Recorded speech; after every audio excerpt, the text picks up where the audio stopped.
তোমাকে অভিশাপ দিলাম, তুমি কবি হবে। তোমার দুঃখদের লোকে কবিতা নামে রাখবে, ভালোবাসবে। আজ থেকে শতবর্ষ পরে কোনো কপর দক্ষিণ যুবক তোমার অপ্রাপ্তির খাতা নিয়ে বসবে, করবে অঘোরে গবেষণা।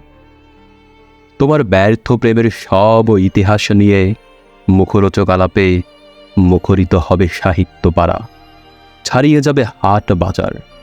তোমার প্রেমে পূজা যে প্রেমিকাদের চরণে করতে উৎসর্গ, তাদের নামে পাঠ হবে নিন্দাবাক্য, হানা হবে অভিযোগের দেয়াল।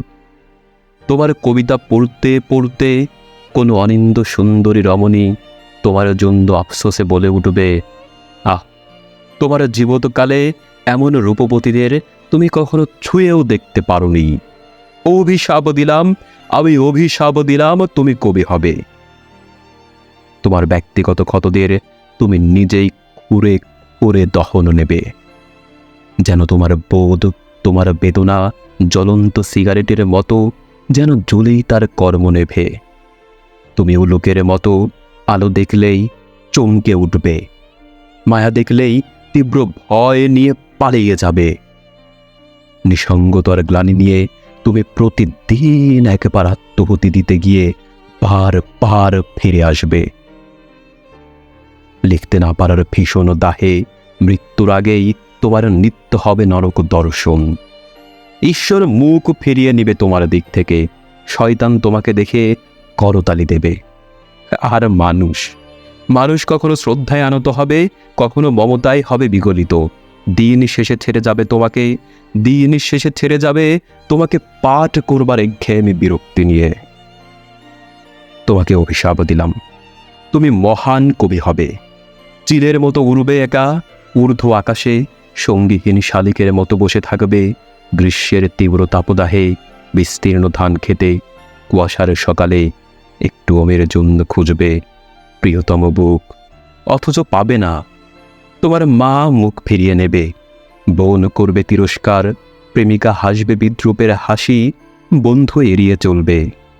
তোমার এককালের পেছনের সারিতে বসা সহপাঠী রাস্তায় দেখা হলে ভারী চশমার আড়াল থেকে তোমাকে চিনতে পারবে না। তুমি চিৎকার করতে করতে লোকালয় ছেড়ে পালিয়ে যাবে, কেউ শুনতে পাবে না, কেউ দেখতে পাবে না। কোনো এক মরা নদীর পাড়ে তোমার কবিতার খাতা পড়ে থাকবে।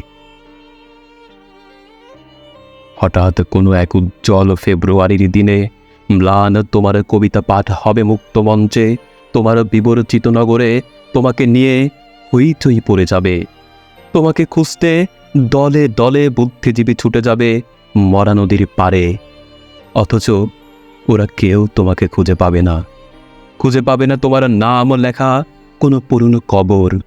দিনের পর দিন তোমার কবর খুঁজবে কোনো সুদর্শন তরুণ প্রভাষক। তোমার কবর খুঁজে পেলেই যার হয়ে যাবে পদোন্নতি, অথচ ওরা কেউ জানে না তোমার নামে পৃথিবীতে কোনো কবর হবে না। কারণ তুমি কখনো মরো নাই, কারণ কবি কখনো মরে না, কারণ কবির জীবন চির অভিশপ্ত, চির অশান্তির। তোমাকে অভিশাপ দিলাম প্রিয়তম, তুমি কবি হবে।